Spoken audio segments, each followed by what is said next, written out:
Mind facts by Shiyon എന്ന YouTube ചാനലിലേക്ക് എല്ലാവർക്കും സ്വാഗതം.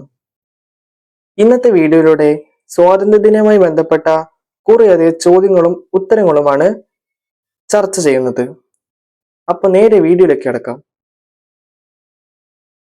പ്രസിഡൻസികൾ ഏതെല്ലാം?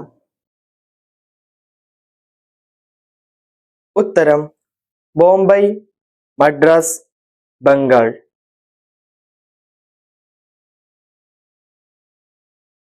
പ്രസിഡൻസികളിലെ ഭരണത്തലവന്മാർ ഏതു പേരിലാണ് അറിയപ്പെടുന്നത്?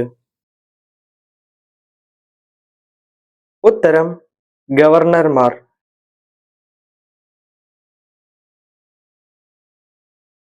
ഗവർണർമാരെ സഹായിക്കുന്നതിനായി രൂപീകരിച്ച പ്രത്യേക കൗൺസിലുകളിലെ അംഗങ്ങളെ നിയമിച്ചത് ആര്?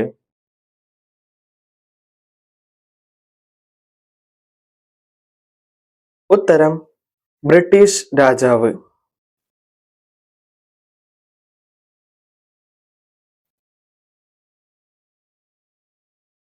കേന്ദ്ര റവന്യൂ വരുമാനത്തിന്റെ ഒരു നിശ്ചിത വിഹിതം പ്രോവിൻസുകൾക്ക് നൽകുവാനുള്ള വ്യവസ്ഥ ഏർപ്പെടുത്തിയതാര്?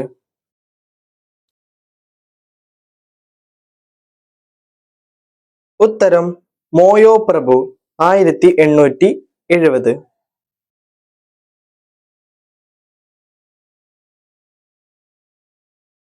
ധനാധികാര വികേന്ദ്രീകരണത്തിനുള്ള ആദ്യത്തെ പടിയായിരുന്ന പരിഷ്കരണ വ്യവസ്ഥകൾ നടപ്പിലാക്കിയതാര്? ഉത്തരം മോയോ പ്രഭു.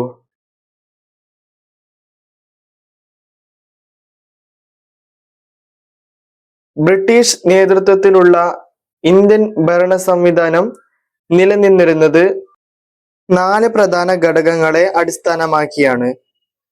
ഏതൊക്കെയാണവ? ഉത്തരം പൊതുഭരണം, സായുധസേന, നിയമപരിപാലനം, നീതി നിർവഹണം. ഇന്ത്യൻ ഭരണ പുനഃസംഘടനയ്ക്ക് തുടക്കം കുറിച്ചതാര്?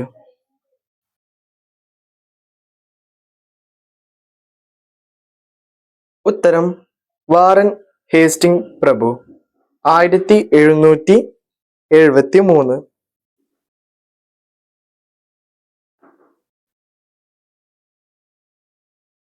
ബ്രഹ്മസമാജം 2ആയി വിഭജിക്കപ്പെട്ടു.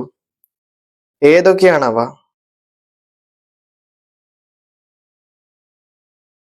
വിശ്വജനീന ബ്രഹ്മസമാജം, ആദി ബ്രഹ്മസമാജം.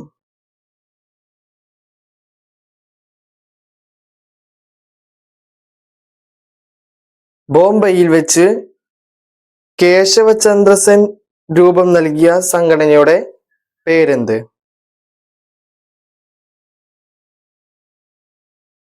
ഉത്തരം പ്രാർത്ഥനാ സമാജം. ആര്യ സമാജ് സ്ഥാപകൻ ആര്? ഉത്തരം സ്വാമി ദയാനന്ദ സരസ്വതി. ആര്യ സമാജം ഭാരതത്തിന് സംഭാവന നൽകിയ ദേശീയ നേതാക്കന്മാർ ആരെല്ലാം? ഉത്തരം ലാലാ ലജ്പത് റായ്, സ്വാമി ശ്രദ്ധാനന്ദ. സ്ത്രീ വിദ്യാഭ്യാസത്തിന് മുൻതൂക്കം നൽകിയ ആര്യ സമാജകൻ ആര്? ഈ വീഡിയോ കാണുന്ന എല്ലാവരും ലൈക്ക് അടിക്കാനും സബ്സ്ക്രൈബ് ചെയ്യാനും ഷെയർ ചെയ്യാനും മറക്കല്ലേ. കർക്കശമായ ജാതി നിയമം മൂലം മറ്റു മതങ്ങളിലേക്ക് മതപരിവർത്തനം ചെയ്യപ്പെട്ട ഹിന്ദുക്കളെ തിരികെ ഹിന്ദു മതത്തിലേക്ക് കൊണ്ടുവരുന്നതിനും ഭാരതീയരെ ഏകീകരിക്കുന്നതിനും വേണ്ടി നിലവിൽ വന്ന പ്രസ്ഥാനമേത്?